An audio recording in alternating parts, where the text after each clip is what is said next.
Shalom, salam sadis, salam cuan. Ya, jadi hari ini video saya buat menjawab beberapa pertanyaan kalian. Tapi sebelumnya, utamanya saya buat video ini, saya mau ingatkan supaya yang udah cuan-cuan segera TP gitu ya. Karena tadi masih ada yang tanya, kok di hall atau di TP? Ya di TP lah. Kan udah saya jelaskan kondisi sekarang ini, jangan hold dulu ya.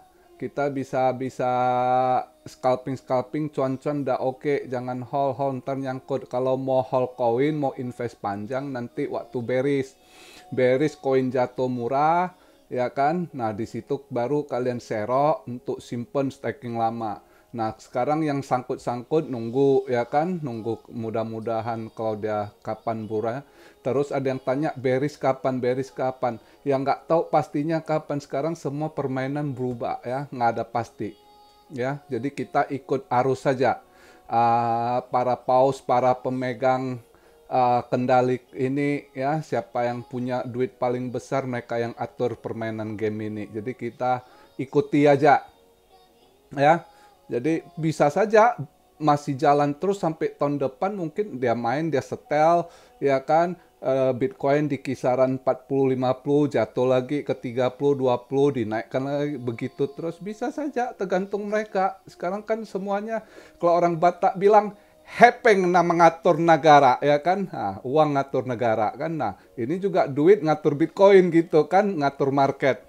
Yang bisa ngatur siapa? Ya mereka-mereka lah, banker-banker, Federal Reserve ya kan, bank-bank sentral, itulah institusi besar. Jadi kita ikut main, kapan beres kita belum tahu, kita lihat. Tapi yang jelas ya, kau udah bilang belum beres ya kan. Hari ini tadi saya baru lihat ada YouTube luar yang dulu 6 minggu lalu bilang ini udah beres. Sekarang dia koreksi, mungkin ada yang nyinyir ke mereka ya kan, terus dia koreksi. Ada dua lah saya lihat YouTube bule yang bukan maksud saya beres, sebenarnya maksud saya bear market. Ya terserah mereka lah ya kan, karena hari ini dilihat naik lagi gitu kan. Jadi ada yang tanya, kok hijaunya kapan? Kan kemarin ada yang nanya, saya bilang ya menurut saya lihat kemungkinan hari ini masih hijau, Sabtu ya kan, terus mungkin besok minggu siang atau sore mungkin koreksi kecil ya, sampai Senin gitu ya. Nanti Selasa mulai lagi dia stabil lagi gitu ya. Itu kalau menurut saya gitu. Tapi yang namanya ini analisa, nggak ada semua yang pasti ya. Kita cuma coba menganalisa aja, lihat market, lihat berita gitu. Ya kan, 2 hari ini berita positif terus ya kan. Jadi itu yang saya ingatkan, yang masih belum TP tadi masih ada yang nanya, kalau udah harus TP gitu ya. Kalau udah cuan kemarin serok-serok gitu, udah cuan udah harus TP hari ini gitu ya. Jangan tunggu lagi, nggak usah ambil resiko. Terus ya hari ini jawab berapa pertanyaan lah. Ada yang tanya, kok itu AXS ya kan, aksi Infinity kenapa naik terus? Ya biasalah di kripto ini, kalau Anda udah pernah, Anda pemain dari, nggak usah bilang 2013, 2017, Anda udah harus tahu itu tetap ada yang di FOMOin, ada yang tren gitu ya. Termasuk tahun ini, sebelumnya itu Doge ya kan, orang wah FOMO Doge gitu ya kan, selalu nanti udah nyangkut lagi kalau yang telat. Ya begitulah, kalau Anda rezeki, yang Anda sadar Anda duluan invest di awal, yaitu Anda rezeki, cuan besar. Di kripto itu begitu. Tapi kalau Anda yang ikut FOMO, akhirnya nanti nyangkut. Jadi nggak ada ini, cuma tren kebetulan satu-satunya game aksi Infinity ini, AXS, karena bisa cari duit di gamer ya kan, terutama diangkat di Filipina. 2 tahun belakangan ini banyak anak-anak Filipina sangat terbantu dapat beasiswanya ya kan, ada yang dapat beli rumah lagi. Nah makanya orang lagi FOMO gitu ya kan, banyak. Terus tapi ini nggak lama, ini kompetisi di kripto, ini kompetisi gitu. Yang buat game juga banyak, nanti ya entah engine, entah mana, entah siapa lagi, nanti mereka buat juga cara gitu ya, nanti bersaing jatuh lagi gitu. Tapi sekarang karena dia belum ada saingan caranya gitu, banyak gamer tapi harus bayar kalian main. Nah, ini malah kalian dapat duit. Nah, nanti ke depan ada saingan, nah, pasti udah ini lagi. Ini sangat cepat. Teknologi sekarang zaman persaingan sangat cepat. Sama lah kayak di Indo misalnya, ya kan? Pas lagi ada musim apa, semua jual itu gitu ya. Ya begitulah, lagi naik, harga mahal gitu ya kan.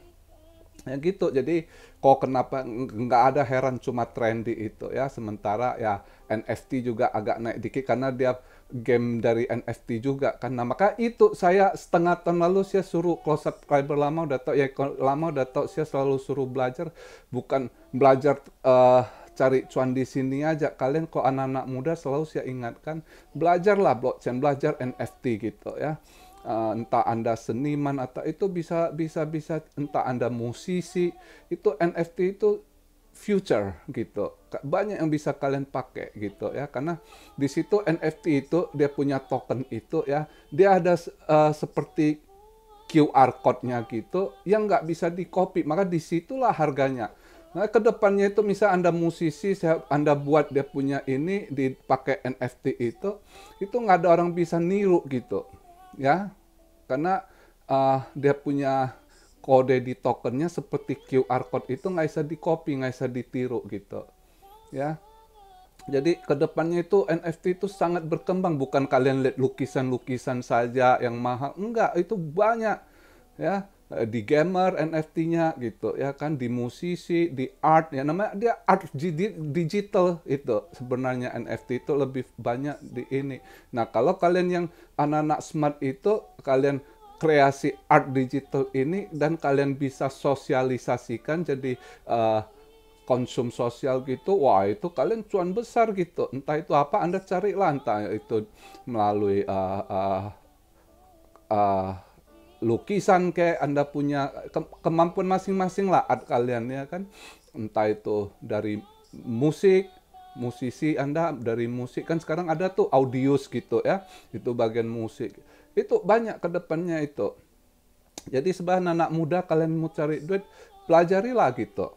Itu peluang sangat bagus. Ini kan baru-baru booming, jadi ke depan masih banyak itu peluang-peluang buat kalian gitu. Kalau yang suka IT ya, terus juga ini pelajarilah itu, ya. Nah terus kayak kalian tak kenapa ini, ya itu jawabannya ya, market selalu begitu. Ada masanya lagi ini dinaikkan, dimainkan gitu ya kan. Ya begitu. Terus ada yang tanya ini soal ini gimana tanggal 28 ini nanti. Uh, yang nanya siapa kemarin itu ya, tanggal 28 pertemuan SEC dipanggil sama Kongres itu ya, si perempuan itu siapa, si Warren apa namanya, saya lupa. Ya saya rasa di situ kita udah harus wanti-wanti gitu. Kalau dia negatif pasti jatuh harga. Tapi kalau Anda tanya ada koneksi sama XRP ini, enggak lah. Itu dia ditekan sekarang, SEC dikejar lagi diburu sama Kongres sama keuangan harus segera siapkan regulasi gitu ya. Jangan lelet-lelet lagi, udah dikejar terus masih lelet-lelet SEC-nya prepare regulasi ya. Karena Amerika sekarang si Menteri Keuangannya, Federal Reserve, mereka lagi buru untuk selesaikan proyek mata uang digital mereka ya, CBDC itu.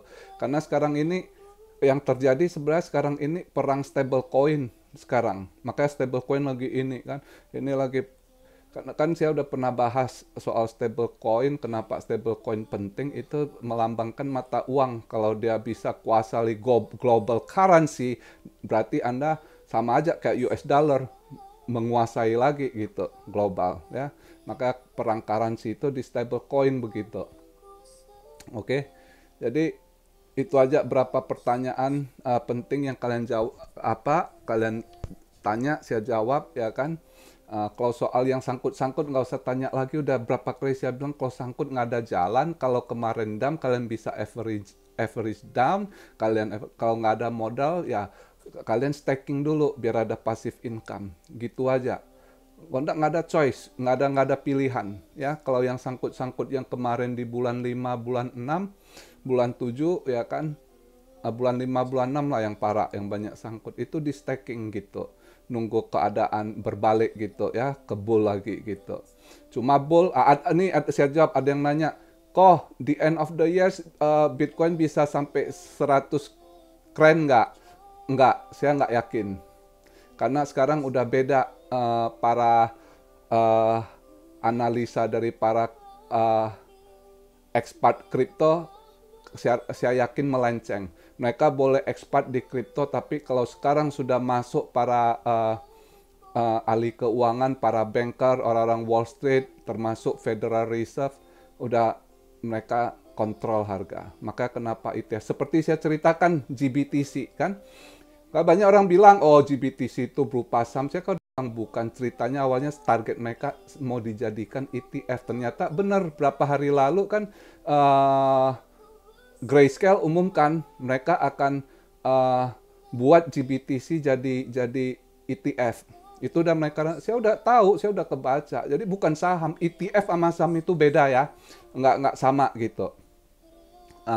Jadi kenapa target mereka selalu ETF? Dengan ETF mereka bisa kontrol market, mereka bisa mainkan market gitu. Karena Bitcoin nggak ada owner di wallet aja. Gimana cara mereka mau kontrol itu? Ya satu-satunya harus ETF. Kenapa ETF? Karena ETF langsung sangkut dengan transaksi market. Nah, walaupun tidak ada barang tapi ada transaksi, tetap grafik chartnya itu berubah dump atau pump. Ya, di situ. Maka mereka harus kuasai, harus ini kan ETF gitu. Nah, dulu orang-orang kripto banyak menyambut yang expire, wah bagus supaya omset kripto naik, wah udah sekian. Mereka nggak tahu ini sebenarnya trap dari para banker, para Wall Street sama Fed. Dan nggak ada bisa menang lah. Orang udah bilang, you never can win, you never can against with Fed, ya kan, Federal Reserve. Nggak bisa. Nah, jadi kalau Anda tanya bisa 100K nggak akhir tahun ini, saya nggak yakin. Tapi kalau saya lihat berita kemarin, kalau menurut analisa dari Bloomberg, mungkin sekitar 60.000, kalau bulan ini masih berjalan ke 60.000, masih make sense. Saya punya analisa, kalau saya lihat mungkin juga nanti kalau mau dimainkan lagi bullnya juga sekitar 50 sampai 60. Ya, nggak ke 100 lagi. Nggak mungkin, semua mau dikontrol. Nggak bakal. Cina nggak bakal mau BTC naik begitu, Rusia juga nggak mau, yang namanya pemerintah nggak bakal mau. Mereka sekarang Federal Reserve udah masuk, nggak bakal mau. Karena saya tahu, misalnya emas. Kalau emas bukan dikontrol mereka, emas sama perak, itu harga emas sekarang mungkin udah 4.000 atau 5.000 ons per gram. Kenapa masih harga 1.000 lebih, silver yang ada juga. Begitulah mereka kontrol market price. Nah, BTC ini juga bakal dibuat begitu. Dulu-dulu belum masuk, terakhir bulan 2017 belum masuk, ya memang lain cerita. Kali ini mereka benar-benar udah masuk. Jadi saya yakin cuma banyak orang-orang kripto atau yang tradisional yang hold Bitcoin bakal nggak percaya, bakal maki saya kalau saya ngomong begitu. Tapi itu fakta, boleh dilihat. Ya, karena banyak orang kripto lama tapi mereka bukan keuangan. Jadi kalau sekarang dia udah masuk ke finansial, udah jadi ini, itu harus kita baca dari berbagai aspek. Kita harus compare kan dari pertukaran uangnya, ya kan, stock marketnya gitu. Itu semua berpengaruh gitu sekarang, ya. Jadi begitu cara baca marketnya. Nggak kayak dulu lagi. Mas, sekarang market tuh kita masih bingung mereka mau bawa kemana. Karena saling bergesek juga. Saling ada kepentingan masing-masing juga di situ gitu. Ya. Jadi sekian masukan yang saya bisa berikan buat kalian. Itu aja pesan saya. Yang belum TP, silakan di TP. Kita tunggu. Mungkin kalau nanti besok minggu siang atau sore mungkin udah mulai dia turun dikit. Saya rasa hari ini Bitcoin sekitar 33.000 something, paling tinggi banter dia bisa hit di 34.000, udah tuh turun lagi gitu. ya. Koreksi dikit, mungkin di hari Minggu sore sampai Senin gitu ya, mungkin sekitar gitu. Nah di situ nanti kita lihat dia berapa, Senin lah nanti kita lihat lagi saya buat video ya. Jadi begitu aja video saya hari ini. Salam Rio dari Tokyo. God bless you all.